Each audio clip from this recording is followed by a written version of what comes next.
Greetings, friends. Gemini Brett here with Stellarium for Astrologers instructional videos, the 2023 edition. So in video 1, we simply went to stellarium.org where we could play with the Stellarium web version or download as we did and install the larger version for our PC. Here in video number 2, we are going to cast a chart. So what do we need to cast a chart? I think I'll cast my nativity. We need a place and a date and time, right? I was born in Boston, Massachusetts on October 24th, 1975, 7:39 p.m. Now you know everything about me, all right? So this is how this moment of time is displayed on a circular astrological wheel with this particular orientation and house system thanks to Astro Gold astrology software. I'm going to cast that same chart, if you will, over here in Stellarium. Okay, so I see that I'm currently in Sedona, Arizona. Now, we're going to spend a good amount of time in the first set of instructional videos here with these two menus, the left menu and then the bottom menu, okay? And I want to show you, I guess, as we are there in the very lower left, because when you came into Stellarium, you will probably see that those menus are up like they are here, but they might not be. And I'm going to push in the very lower left. You can see this kind of like bracket looking thing with two squares. Those are like stop buttons, okay? Let me show you what happens if I click both of those. Oops, let me click my Finder window. There we go. See how the menus went away? And now if they're gone, I simply have to take my mouse and hover over here to the left, lower left, and the left menu pops up, or down at the bottom and the left bottom, and the bottom menu will pop up. Okay, I can also, in that bracket, click these triangles, these like play buttons, if you will, and that's going to keep those up. All right, so I want to do that. Now, I'm going to explore two of the menus that are on the left side of the menu bar, okay? This top one, the compass rose, is a location window. And the one just below that, the clock, is the date and time window. And of course, I need both of those to cast a chart, right? For a date and time in its particular place. A sparticular place. Okay, so, and you see as I'm hovering over these menus, it says, in this case, date time window, and then in brackets F5. That F5 is the keyboard shortcut to get here. Okay, so I can tap this open, tap it to close it. Okay, I can tap it, I can grab this date and time menu and drag it wherever. Okay, and I can tap it to close it again. I could also use on the Mac function F5, and it comes up. I can hit that keyboard shortcut again and it goes away. Okay, I mean, an interesting thing about Stellarium's date and time window is that it has on the right side, it says Julian day. It's like, wait, that's not the Julian day. But that's like an option. That's the thing you can click, and you can get this date and time and the Julian date or the modified Julian day. I didn't know what MJD was, but as I hovered over that, it popped up. So that's helpful. Okay, so modified Julian day. You'll see that the time is ticking. This is my current local time. No, it's not. It's currently 11:36 or 37 p.m. where I am. And that's because I am not in Sedona, Arizona, which for some reason my Stellarium is. Okay, so even before we mess with the time, let's go to the place.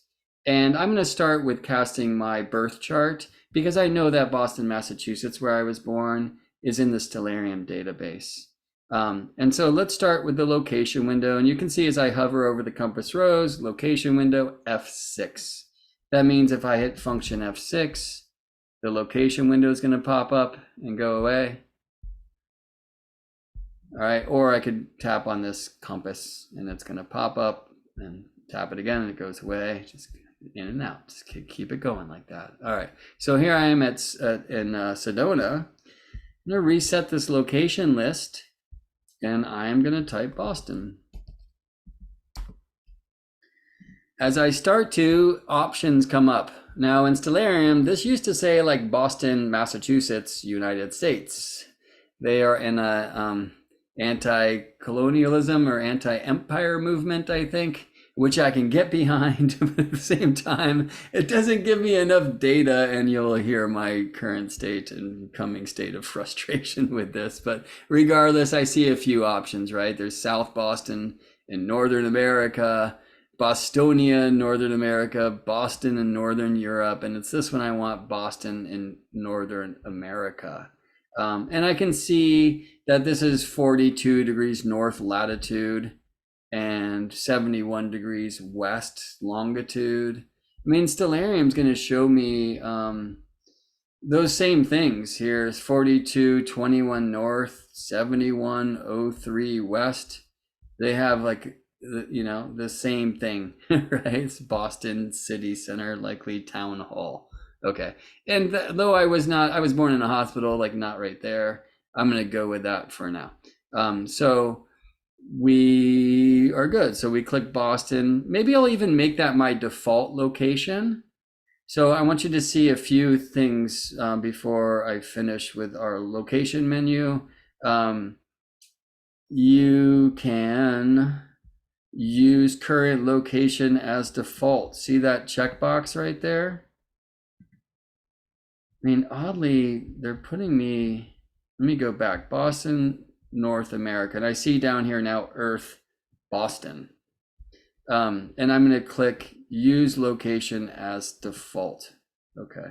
I see over here, the region is Northern America, planet Earth. It looks like I can go to other places in our solar system. That's amazing. And the time zone, right? So America, New York, or Eastern time zone, great. You can use a custom time zone, so maybe we'll speak about that a bit when we're inputting new places in Stellarium, but here we're going to go with Boston, which is Eastern time zone. And you can see this checkbox for enable daylight savings time. I have found that Stellarium database is pretty good even about knowing places that kind of went back and forth about whether or not they should celebrate daylight losings crime, as I like to call it. So I prefer to keep that thing checked. Okay. All right. So here we're in the location. We're in Boston. I actually just decided to make that my default for now. So you'll see that when I next open Stellarium, like let me show you that right now. I'm going to close Stellarium and then I'm going to open it back up. And we should be in Boston because I've made that my default location. And indeed, we see down here, Earth, Boston. Let me show you that if I click on my location window and I go anywhere else, like to this place in Northern Africa, and then I click on this return to default location in the lower right of that location window, it's going to bring me to Boston because I have that set up as my default. Okay, now here's the date and time window, the clock, or F5. Before I type in my time, I want to stop the clock. So we're going to have to get an advanced view of the bottom menu here. I think that's actually where we will go next because it's a lot less complicated than these menu options on the left. But for now, I just want to show you this play button down in the lower middle. If I touch that, it's going to stop time. All right. If I click this downward pointing arrow, that's going to snap me to the present moment. In Boston, Massachusetts, Eastern time, it is currently 14:42. Okay. In other words, 2:42 p.m. Yeah. It's a few hours ahead as far as time zones are concerned, and the spinning of the Earth as well. Yes, great. So now I'm in my place. I've stopped or paused time. So when I type in here the year of my birth, 1975, and October 24th at not 7, but I need to do 19 for 7 p.m., 1939, then this on your screen is the same as this.